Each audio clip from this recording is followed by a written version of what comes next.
네, 오늘 저희가 좀 깊게 들여다볼 기업은 KMW입니다. 이 회사가 벌써 33년이나 됐어요. 무선통신 부품, 특히 요즘 정말 중요한 5G 네트워크 구축에 들어가는 핵심 부품들을 쭉 만들어 온, 뭐랄까, 혁신을 계속해온 그런 기업이죠. 제가 이 회사를 보면서 진짜 인상 깊었던 건요. 바로 연구개발, 그러니까 R&D 투자예요. 와, 이게 쉽지 않은데 어려운 시기에도 꾸준히 매출의 한 10% 정도를 R&D에 계속 넣었다는 거 아닙니까? 이게 당연히 기술 경쟁력의 원천이 됐을 거고 또 여러 번의 위기를 넘기는 그런 힘이 되지 않았나 싶어요. 특히 그 주파수 간섭 줄이는 필터 기술 있잖아요. 이걸 아주 작게 만들고 또 생산을 자동화하는 그 기술력은 뭐 세계 최고 수준이라고들 하더라고요. 이게 기지국을 더 촘촘하게 깔고 또 비용도 줄이는데 아주 핵심 기술이거든요. 그리고 작년, 그러니까 2024년 9월이었죠. 그때는 정말 과감하게 구조 조정을 했어요. 본사 인력은 좀 줄이고 생산은 베트남으로 딱 집중시키면서 연간 인건비만 거의 200억 원 가까이 절감했다고 합니다. 덕분에 손익분기점, BEP라고 하죠. 이 BEP 매출 기준도 연간 한 1,500억에서 1,600억 원 수준까지 꽤 낮췄어요. 이 정도면 뭐 내년 2026년에 본격적으로 성장하기 위한 준비는 거의 다 마친 거 아닌가. 네, 그렇게 볼 수도 있겠죠.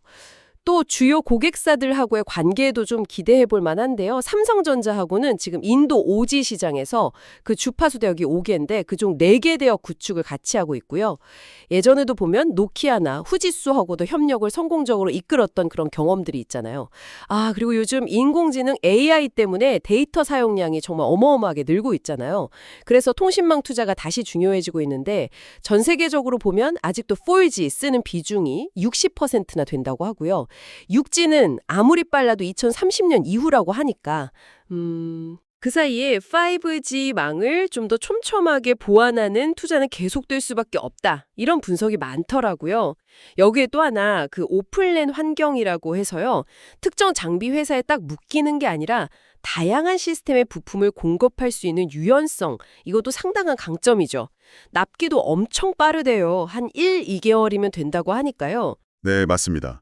그렇게 긍정적인 부분들이 분명히 있죠. 저도 그 점은 동의하는데요.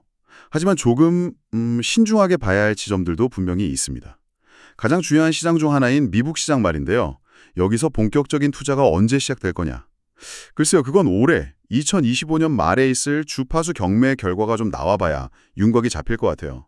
그러니까 실제 매출이 눈에 띄게 늘어나는 시점은 아마 내년 2026년 이후가 될 가능성이 높지 않나 싶고요.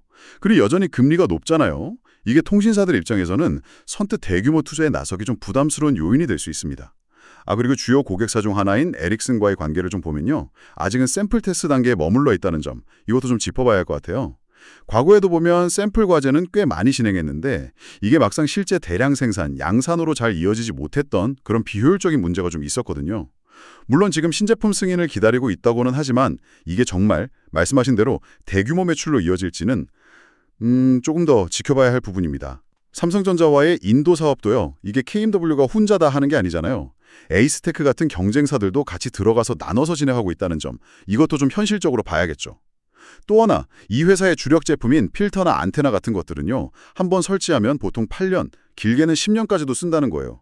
이게 뭐 제품 수명이 길다는 건 장점일 수도 있지만 반대로 생각하면 교체 주기가 그만큼 기니까 한번 매출이 크게 발생하고 나면 다음 교체 사이클까지는 꽤 긴 공백이 생길 수 있다는 의미도 되거든요. 약간 가전제품 교체 주기랑 비슷하다고 할까요?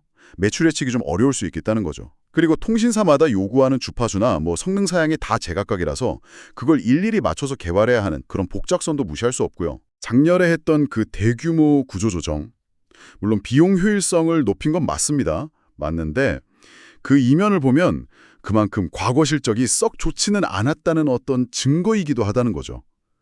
손익분기점 BEP를 연 1,500억 수준으로 낮췄다고는 하지만 이걸 넘어서려면 여전히 상당한 수준의 매출 회복이 필요한 상황이고요.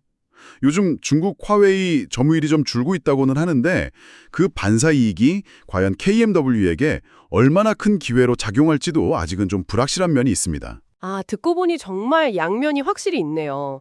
구조조정은 분명히 허리띠를 졸라매고 이제 다음 성장을 준비한다 이런 긍정적인 측면이 있지만 그렇죠. 동시에 그만큼 과거 상황이 좀 어려웠다는 신호이기도 하고 결국은 낮아진 BEP를 넘어서는 실질적인 매출 회복이 언제 또 얼마나 이루어지느냐 이게 관건이겠죠. 삼성과의 인도 계약도 딱 들었을 때는 와, 확실한 성장 동력이다 싶었는데 경쟁 상황을 고려하면 마냥 그렇게 볼 수는 없다는 말씀이시네요. 네, 단독 공급이 아니라 이제 나누어 먹는 구조라는 점, 그리고 실제 매출로 이게 언제, 얼마나 잡힐 거냐 이것도 좀 더 따져봐야 하는 부분이고요. 미국 시장도 AI 때문에 데이터 수요가 폭증하니까 투자는 늘긴 늘 것 같은데 그 시점이 문제라는 거죠.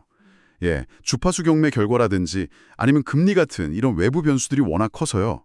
투자가 언제 딱 본격화될 거다 이렇게 말하기는 아직은 좀 이른 감이 있습니다. 안개 속이죠. 결국 KMW가 가진 그 독보적인 필터 기술 같은 R&D 역량은 분명히 강점은 강점인데 그렇죠. 강점은 맞는데 그 좋은 기술이 에릭슨 같은 정말 큰 고객사들의 실제 대규모 구매로 이어지느냐 이게 가장 중요한 열쇠가 될 것 같습니다. 네. 자, 그렇다면 KMW는 이 뛰어난 R&D 역량과 또 선제적인 구조 조정을 발판 삼아서 다가올 5G 투자 확대라는 이 파도를 정말 멋지게 탈 수 있을까요?